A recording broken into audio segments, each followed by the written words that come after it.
حضرت خواجہ نظام الدین محبوب الہی رحمۃ اللہ علیہ کے خلیفہ تھے حضرت امیر خسرو، بلکہ محبوب تھے۔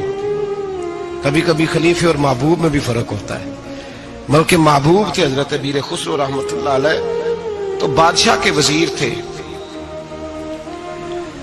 تو بادشاہ نے کہا ایک دفعہ کہ میرے لیے دعا تو کراؤ، دلی کے حالات ذرا خراب ہے۔ تو کہنے لگے میں نے کبھی نہیں کہا دعا کے لیے، میں نہیں سفارش کرتا، آپ خود کسی کو بھیج دیں۔ نے مجبور کیا تو کسی اور آدمی نے کہا حضور انہوں نے کئی دفعہ خواجہ امیر خسرو سے دعا کے لیے کہا ہے بادشاہ نے، تو یہ آپ کو کہتے نہیں، تو آپ دعا کر دیں۔ تو حضرت خواجہ نظام الدین صاحب کہنے لگے بادشاہ سے کہو میں نہیں تیرے لیے دعا کرتا، دعا کرانی ہے تو حضرت ابو علی قلندر کے پاس پانی پت جائے، وہ دعا کریں گے تو حالات صحیح ہو جائیں گے دلی کے۔ حضرت امیر خسرو نے جا کے بتا دیا کہ وہ کہتے ہیں وہاں سے دعا کراؤ، ادھر سے۔ کہنے لگے پھر تو نہیں جانا ہے؟ تو حضرت امیر خسرو کہنے لگے جی مجھے کسی اور کا رستہ آتا ہی نہیں، میں نے نہیں جانا۔ کہنے لگے اگر میں حکم کرا دوں تو کہا حکم کا میں پابند ہوں۔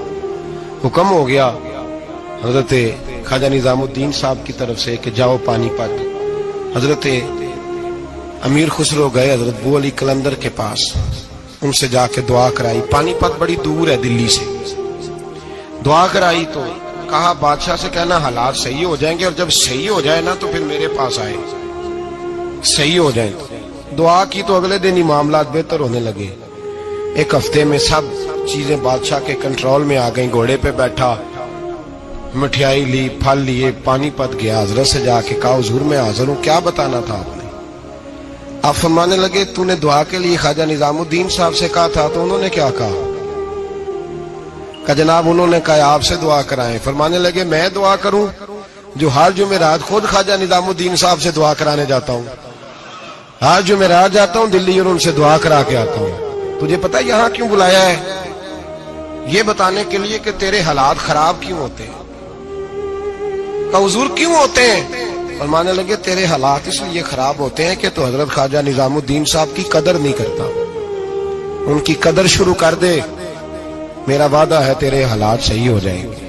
انہیں قدر چھوڑ دی ہے رب کریم کے بندے کی۔ تیری بغل میں رہتے ہیں نا، ساتھ ہوتے ہیں، تو کہتا ہے وہ تو میری رینج میں ہے، مسئلہ ہی کوئی نہیں، تیرے پاس ہوتے ہیں۔ اور فرمایا انہوں نے وہ دعا کرتے تو اللہ تیرے پہ بڑا فضل کرتا، انہوں نے میرے پاس تجھے بھیجا ہی اس لیے تھا کہ تجھے ذرا قدر پتا چلے کہ اللہ والوں کی کوئی قدر بھی ہوتی ہے۔ ایسے ہی تو میرے بھائی یاد رکھیں، نسبت کا ایک درجہ ہے، اور یہ ہم نا چکروں میں پڑے رہتے ہیں جس کی وجہ سے نقصان اٹھاتے ہیں۔